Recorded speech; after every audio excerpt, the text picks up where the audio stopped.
Bonjour à tous et bienvenue dans cette édition. Les présidents des régions Bretagne et Pays de la Loire se sont rencontrés ce mardi à Brest. Parmi les grands dossiers abordés, le transport. Sophie Lecroisier fait le point dans sa chronique conso sur cette problématique dans le Finistère. Mais juste avant, le point sur l'actualité de ce mardi 14 mai 2013 dans le département. Les 147 salariés de l'abattoir Doux à Plecadeuc dans le Morbihan sont désormais sans emploi. Le tribunal de commerce de Quimper a placé ce mardi l'abattoir en liquidation judiciaire. La dernière usine du pôle frais du groupe va devoir fermer ses portes. 90 propositions de reclassement ont été faites aux salariés.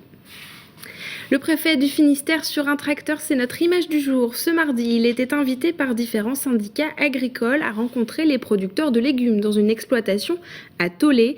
Les éleveurs porcins ont profité de cette rencontre pour eux aussi discuter avec le préfet. La filière réclame une revalorisation du prix de la viande du porc. Un reportage maintenant à 6 mètres du sol au-dessus de la rue Jean Jaurès. À Brest, depuis lundi soir, les câbles d'alimentation électrique du tramway sont contrôlés. Une maintenance qui empêche le tramway de circuler tous les soirs après 21h cette semaine et la semaine prochaine. Le trafic reste assuré par un service de navette. Frédéric Lorenzon était sur le chantier. La nuit dernière, au cœur de Brest, ces drôles de camions capables de rouler sur les rails ont remplacé le tram. Équipés de nacelles, ils permettent l'inspection du réseau électrique. Pendant à peu près une semaine, effectivement, donc on va réaliser un contrôle de la LAC, donc la ligne aérienne de contact. C'est une visite en fait semestrielle qu'on doit faire donc tous les 6 mois. On va travailler donc uniquement la nuit à partir de 22h, 21h30, 22h, et ce jusqu'à 4h, l'heure à laquelle le réseau en fait va redémarrer. Bien sûr, l'alimentation électrique a été coupée. D'habitude, dans ces fils passent 750 volts, 3 fois plus qu'une simple installation domestique. Les 15 km de ligne sont inspectés à 6 mètres du sol. Là, la LAC était aux alentours entre 6 mètres et 6 mètres 45 sur le réseau. Pour l'instant, il n'y a pas de souci, il n'y a pas de dégradation au niveau, du fil de contact lui-même, ni même au niveau des paraffils.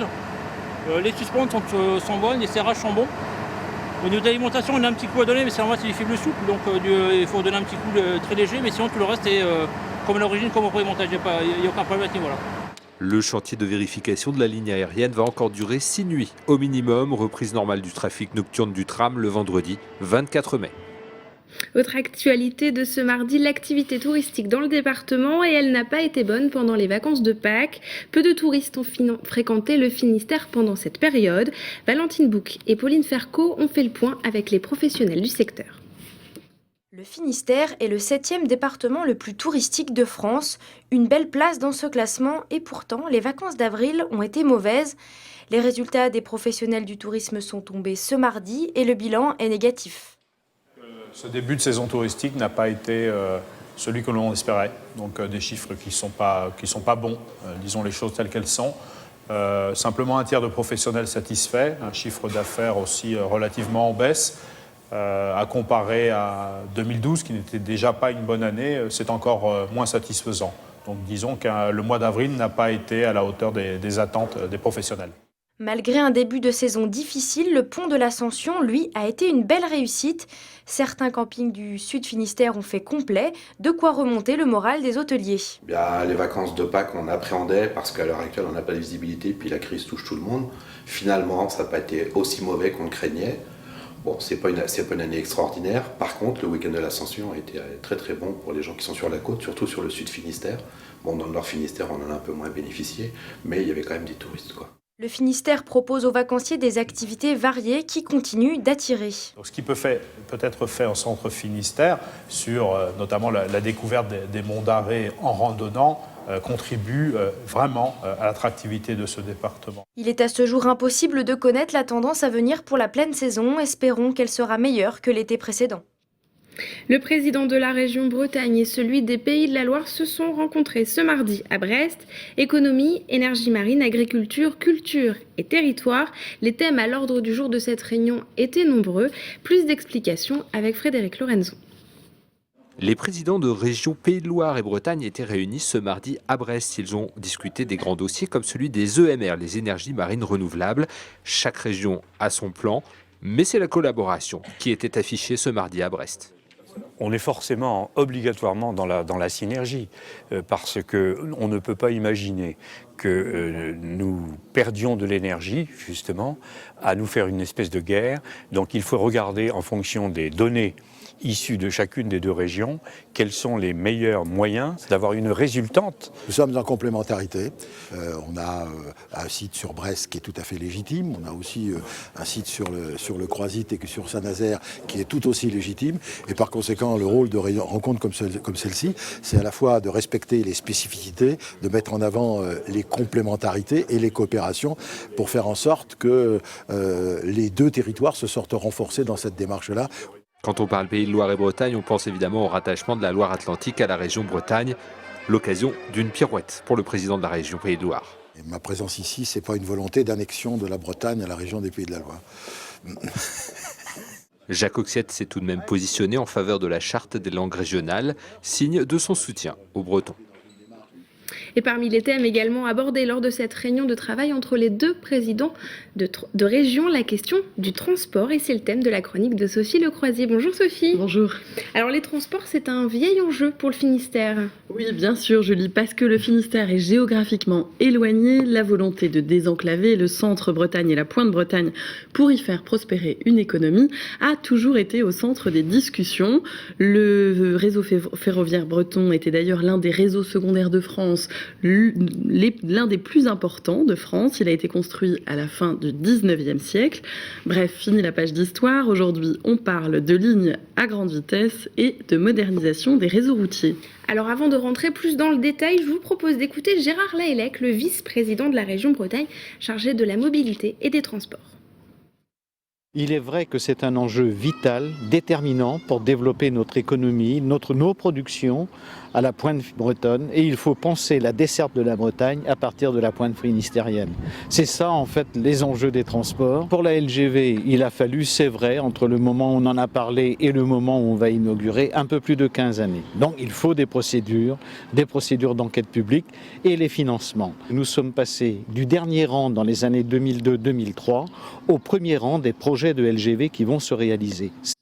Alors Sophie, donnez-nous un aperçu du réseau ferroviaire. Alors le gros projet du moment concernant le réseau ferroviaire, c'est bien sûr la LGV, la ligne à grande vitesse. Elle coûtera 3,4 milliards d'euros. Et donc, d'ici 2007, Brest et Quimper seront à 3 heures de Paris. Parallèlement, les réseaux ferroviaires sont modernisés également, notamment la ligne Brest-Rennes et la ligne Quimper-Rennes, toujours bien sûr dans cette optique de gain de temps. Également, l'offre sera étoffée avec 2 allers-retours supplémentaires Brest-Paris, ce qui portera de 8 à 10, et également 2 allers-retours supplémentaires donc par jour, Quimper-Paris. De 7, on passera à 9. Et pour les TER, quelle est l'actualité ?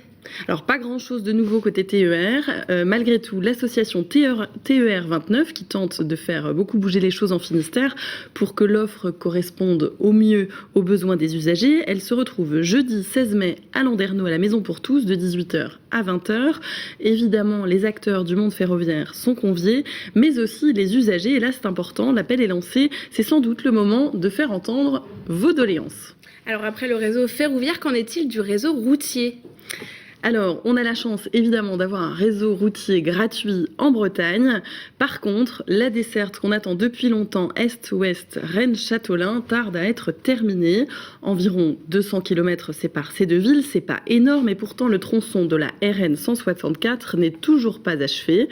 Il reste 47 petits kilomètres à faire en 2 fois 2 voies. Le chantier dure depuis près de 40 ans, c'est un peu long tout de même. Mais bon, on ne désespère pas, la région Bretagne soutient financièrement les opérations à hauteur de 50%.